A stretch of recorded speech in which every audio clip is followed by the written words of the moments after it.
Rickshaw driver association Bantwal ಇದರ ಸುವರ್ಣ ಮಹೋತ್ಸವ ಹಾಗೂ ರಿಕ್ಷಾ ಭವನದ 25ನೇ ವರ್ಷದ ಬೆಳ್ಳಿ ಹಬ್ಬ ಏಪ್ರಿಲ್ 11ರಂದು ಬಿಸಿ ರೋಡ್ನ ರಿಕ್ಷಾ ಭವನದಲ್ಲಿ ನಡೆಯಲಿದೆ ಎಂದು ಸಂಘದ ಅಧ್ಯಕ್ಷ ನ್ಯಾಯವಾದಿ ಬಿ ರಾಜೇಶ್ ಬೊಳ್ಳುಕಲ್ಲು ಅವರು ತಿಳಿಸಿದ್ದಾರೆ.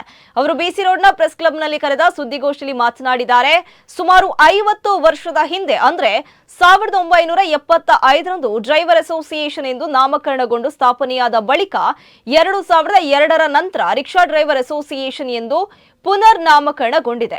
ಇನ್ನು ಸಂಘದ ಮೂಲಕ ರಿಕ್ಷಾ ಚಾಲಕರಿಗೆ ಆರ್ಥಿಕ ಸಹಾಯ, ಕಾನೂನು ಸಲಹೆ, ವೈದ್ಯಕೀಯ ವೆಚ್ಚ, ಧಾರ್ಮಿಕ ಹಾಗೂ ಸಾಂಸ್ಕೃತಿಕ ಕಾರ್ಯಕ್ರಮಗಳಲ್ಲಿ ತೊಡಗಿಸಿಕೊಂಡು ಚಾಲಕರ ಶ್ರೇಯೋಭಿವೃದ್ಧಿಗೆ ಶ್ರಮಿಸಿದೆ ಎಂದು ಅವರು ತಿಳಿಸಿದ್ದಾರೆ. ಕೊರೋನಾ ಹಾಗೂ ಇತರ ಸಂಕಷ್ಟದ ಸಂದರ್ಭದಲ್ಲಿ ರಿಕ್ಷಾ ಚಾಲಕರ ಕುಟುಂಬಕ್ಕೆ ಆರ್ಥಿಕವಾಗಿ ಸಹಾಯವನ್ನ ಮಾಡಿದೆ ಎಂದಿದ್ದಾರೆ.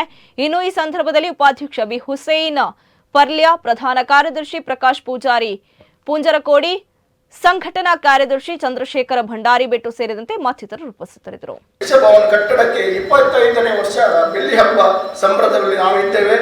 ಆದ್ದರಿಂದ ಈ ರಿಕ್ಷಾ ಡ್ರೈವರ್ಸ್ ಅಸೋಸಿಯೇಷನ್ನ ಸಂಘಟನೆಯ ಸುವರ್ಣ ಮಹೋತ್ಸವದ ಹಾಗೂ ಕಟ್ಟಡದ ಬೆಳ್ಳಿ ಹಬ್ಬದ ಸಂಭ್ರಮವನ್ನು ಅವಿಸ್ಮರಣೆಗೊಳಿಸಬೇಕಾದ್ದು ನಿಮ್ಮೆಲ್ಲ ಸಹಕಾರದಿಂದ ನಾವು ಈ ವರ್ಷ ಅದನ್ನು ನಡೆಸಬೇಕೆಂಬ ಹಂಬಲದಲ್ಲಿದ್ದೇವೆ.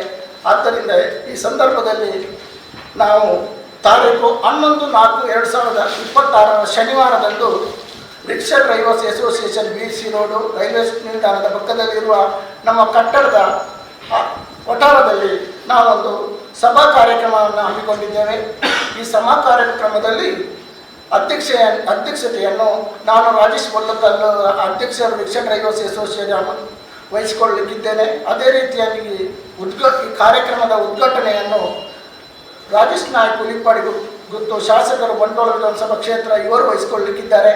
ಅದೇ ರೀತಿ ಮುಖ್ಯ ಅತಿಥಿಯಾಗಿ ಯುಟಿ ಖಾದರ್ ಸಭಾಪತಿಗಳು ಕರ್ನಾಟಕ ಸರ್ಕಾರ, ಅದೇ ರೀತಿ ಇನ್ನೊಬ್ಬ ಮುಖ್ಯ ಅತಿಥಿಯಾಗಿ ವಿಜಯ್ ಚೌಟ ಮಾನ್ಯ ಸಂಸದರು ಆಗಮಿಸಲಿಕ್ಕಿದ್ದಾರೆ. ಅದೇ ರೀತಿ ಸಿ ಪಿ ರಮಣಾತ್ರಯ ಮಾಜಿ ಮಂತ್ರಿಗಳು ಕರ್ನಾಟಕ ಸರ್ಕಾರ ಇವರೆಲ್ಲ ಸಮ್ಮುಖದಲ್ಲಿ ಸಭಾ ಕಾರ್ಯಕ್ರಮ ಹಮ್ಮಿಕೊಳ್ಳಲಿದೆ.